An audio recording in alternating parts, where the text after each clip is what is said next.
I'm here today to give you a quick tour of Husky Hub to help you get started as a new parent here at Flint Hill.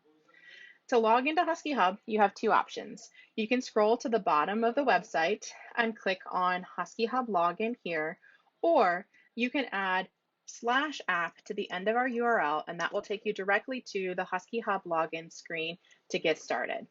Please use the username that you've been provided by admission to sign in to Husky Hub. This will be the same username and password that you use during the admission process.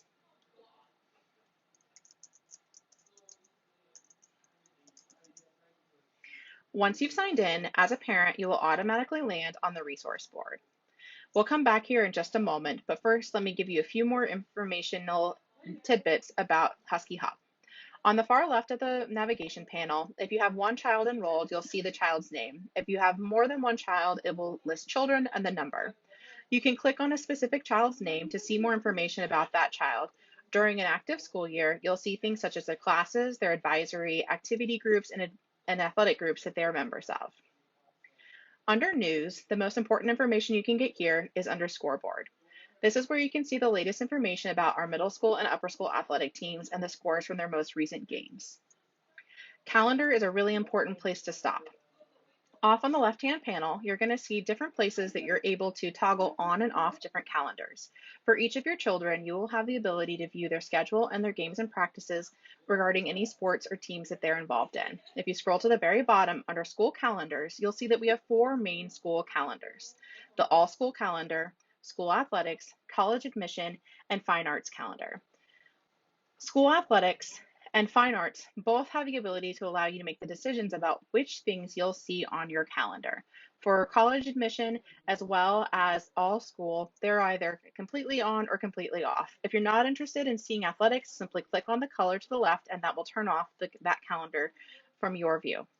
If you'd like to take this calendar and create a feed into another calendar system such as Google Calendar, iCal, or Outlook, simply go to the top right corner and click on the feed icon and you can grab your link from here. I recommend pulling from the school calendars, and that will take anything that you've selected to view in another calendar format. Additionally, you have access to three different directories as a parent: faculty and staff, student, and parent. Let's take a look at the parent one as an example. From the directory, you have three different options for view: list, which will list each name one after the other; grid, which puts them more in a grid format; and finally, map. Map is particularly useful if you're trying to find families that may live near you. To begin, let's narrow our search to Fairfax. Then, to go even further, let's take a look at the families who are current kindergarten families living in the Fairfax area. This will show you all of the families that are currently living in the Fairfax area and have kindergartners enrolled here at Flint Hill. Perhaps you want to expand your area and add Centerville as well. That will also add those addresses here as well. As a parent, you also have the ability to make changes to your privacy settings to determine what information is visible to parents, students within the community. To do that, go to the top right corner of your screen where you see your name and click on the arrow. Select Settings. Then click on Privacy on the left-hand side. Please make your changes under the General Settings section and not under the Directory Settings.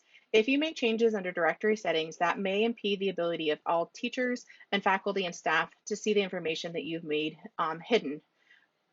Instead, as an example, if you don't want students to be able to see all of your information, expand to view all the information that students can currently see about you. Students are not able to see your preferred first name. They can see your complete address. As an example, let's say you don't want your street address visible. You only want it showing that you live in the Oakton area. You can uncheck your street address, and that will hide that from visibility for students specifically. We can close students back up and continue down and taking a look at the information that's visible to parents. Again, you can uncheck or check any information that you would like to provide to that specific group of people within the directory. Let's head back to the resource board to get started with the information that you need to prepare for the new school year. The resource board is our main hub for all information. We're going to direct you back here all the time. You can find information about policies, procedures, updates, calendars. Anything you need to know is likely going to be available on the resource board. Today, we're going to focus on the preparing for the 22-23 school year tile. This tile is what we refer to as our back to school checklist. This is going to have information for each division, giving you the ability to work through on your own timeline and take care of all the things that you need to do before the beginning of the school year. Each column has slightly different options within its checklist depending on the division that your child's enrolled in. Some of them are going to be the same across the board. One example of that would be health forms. So let's take a look at the health forms information. For health forms, from here you're going to have a link to launch Magnus Health, which is the system that we use to track our health forms. Please note that with health forms, you cannot submit your health forms for the new school year until after June 7th.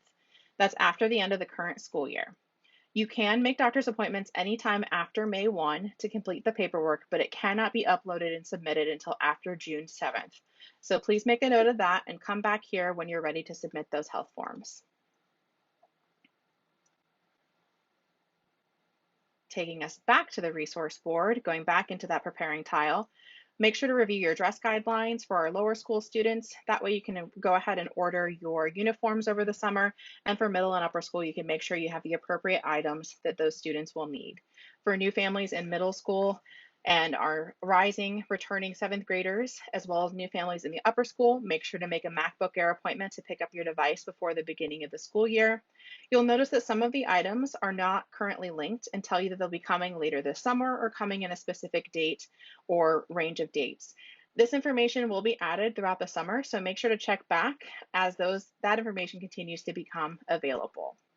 Textbooks and supplies are important ones. If you make sure to click on that, you'll see that the bookstore opens July 6th, and all the information that you need regarding what books and what courses your students will be enrolled in if you're a middle or upper school student will come on July 6th when the school bookstore opens. One other important piece of information within the system are our school forms. So you'll see here across the top, you have a yellow banner.